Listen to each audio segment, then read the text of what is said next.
Brain haemorrhage एक ऐसे condition होता है जब ब्रेन में ब्लीडिंग हो जाता है।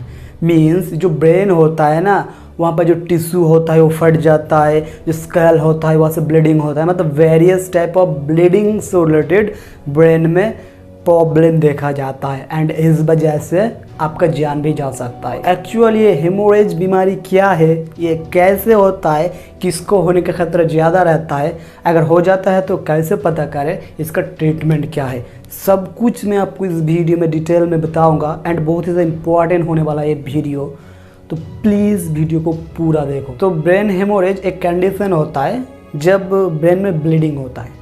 वो टिश्यू फटने की वजह से भी हो सकता है एंड और भी कारण कोई वजह से भी होता है। मतलब आपको तो पता है ब्रेन में बहुत सारे जो नर्व्स होता है, जो सेल्स होता है, वो हमेशा ऑक्सीजन को ट्रांसपोर्ट करता रहता है। मतलब ऑक्सीजन का फ्लो, जो ब्लड फ्लो उसको मेंटेन करता है। लेकिन किसी भी वजह से आपको मैं बताऊंगा वो सब कारण, जब जो टिश्यू होता है वो फट जाता है तो ब्रेन में ब्लीडिंग होता है एंड ब्लड क्लॉटिंग भी हो जाता है एंड उस कंडीशन को हेमोरेज कहा जाता है एंड ये बहुत ही ज़्यादा ख़तरनाक होता है, लाइफ थ्रेटनिंग होता है। तो ब्रेन में 3 लेयर होता है जिसको मेम्ब्रेन्स कहा जाता है एक साथ। तो जो स्कल होता है एंड आपका जो एक्चुअल ब्रेन होता है, इनके बीच में 3 लेयर होता है जिसको मेम्ब्रेन्स कहा जाता है।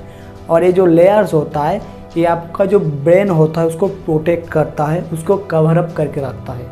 लेकिन किसी भी वजह से ये जो मेम्ब्रेन्स होता है उससे अगर ब्लीडिंग होता है, अगर वो डिस्ट्रॉयड होता है तो क्या होता है, ब्रेन में ब्लीडिंग होने स्टार्ट हो जाता है, ब्लड क्लॉटिंग होना स्टार्ट कर देता है, वेसल ब्लीडिंग होने लगता है, जिस वजह से हेमोरेज कंडीशन पैदा होता है। आप बस इतना ही जान के रखो, यही सही रहेगा। इससे ऊपर और भी डिटेल है लेकिन आई थिंक वो आपको जानने की ज़रूरत नहीं है। आप सिर्फ ये जान के रखो कि हेमोरेज जो होता है वो एक कंडीशन होता है जब ब्रेन में ब्लीडिंग होता है। वो बहुत सारे कारण से होता है जो आपको मैं अब बता रहा हूँ। और एक छोटा सा रिक्वेस्ट आपसे, अगर आप चैनल पर नए हो तो चैनल को जरूर सब्सक्राइब कर लीजिए एंड वीडियो को लाइक भी कर दीजिए, नोटिफिकेशन बेल को भी ऑन कर दीजिए जिससे आने वाला हर वीडियो का नोटिफिकेशन आपको सबसे पहले मिल पाए। तो इसका पहले सिम्टम्स जान लेते हैं, मतलब कैसे पता लगा सकते हो कि हेमोरेज हुआ है या नहीं। Number 1 symptoms, headache. अगर हेडेक होता है आपको बहुत ही ज़्यादा, मान लीजिए मतलब आप उसको झेल ही नहीं पा रहे हो, इतना ज़्यादा हेडेक अगर होता है। Number 2, Nasiya and vomiting. अगर आपको हमेशा वोमिटिंग फील होता रहता है तो भी एक सिम्टम्स होता है हेमोरेज का। सडन टिंगलिंग, वीकनेस, नम्बनेस और paralysis of face, arm, legs, dizziness, loss of vision, abnormal speech. Abnormal speech मतलब आप जैसे फ्लोली बात करते हो ना, उस कंडीशन में क्या हो जाता है, अटक जाता है आपका स्पीच, मतलब आप ठीक से बोल नहीं पाते हो, जिसको एबनॉर्मल स्पीच कहा जाता है। और लॉस ऑफ विजन का मतलब होता है आप ठीक से कोई चीज़ देख नहीं पाते। मतलब आप मान लीजिए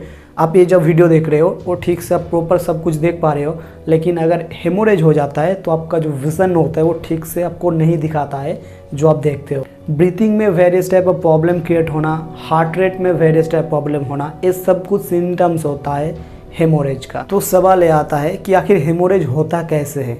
ये तो नहीं कि सबको हेमोरेज हो जाता है, ये हेमोरेज किसको होता है एंड इसका क्या असली कॉजेज होता है। तो नंबर 1, अगर आपका सर किसी भी चीज़ से बहुत ही ज़्यादा स्पीड से टकराता है, मान लीजिए कोई एक्सीडेंट हो सकता है या किसी भी चीज़ से टकराना होता है और वो टकराना बहुत ही ज़्यादा तेज़ से होना चाहिए।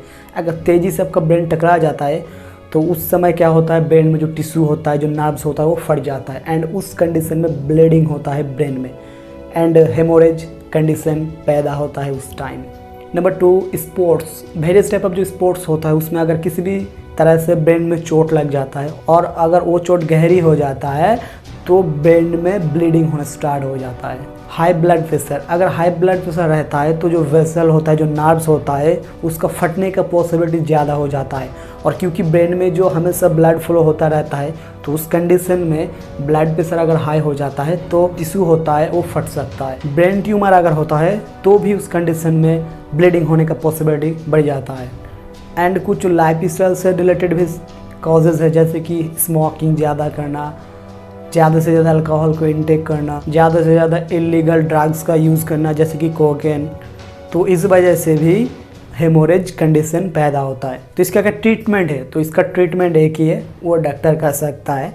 तो इसके लिए बहुत सारा जो सर्जरी होता है and MRI, CT, MRA, spinal tap, complete blood count जैसे जो टर्म्स होता है, जो ट्रीटमेंट होता है उसको करा जाता है, जिसके ज़रिए पता लगाया जाता है कि उसको हेमोरेज कैसे हुआ है एंड उसको कैसे रिपेयर किया जाता है। तो मैं जो आपको सिम्टम्स बताया, अगर कोई भी सिम्टम्स आपके साथ मैच होता है या आपका कोई भी नज़दीकी फ्रेंड या किसी भी के साथ मैच होता है और आपको पता चल जाता है, तो तुरंत आप डॉक्टर से कंसल्ट कीजिए एंड ये सब जो ट्रीटमेंट होता है जैसे कि MRI, CT, MRA, complete blood count जैसे जो ट्रीटमेंट होता है वो करवाना होगा एंड उससे पता चल जाएगा कि हेमोरेज आखिर है या नहीं है। अगर हेमोरेज रहता है तो उसका जो आगे का प्रोसीड्यूर होता है वो करता है डॉक्टर। तो इसीलिए देर मत करो अगर ये सब कुछ हो जाता है।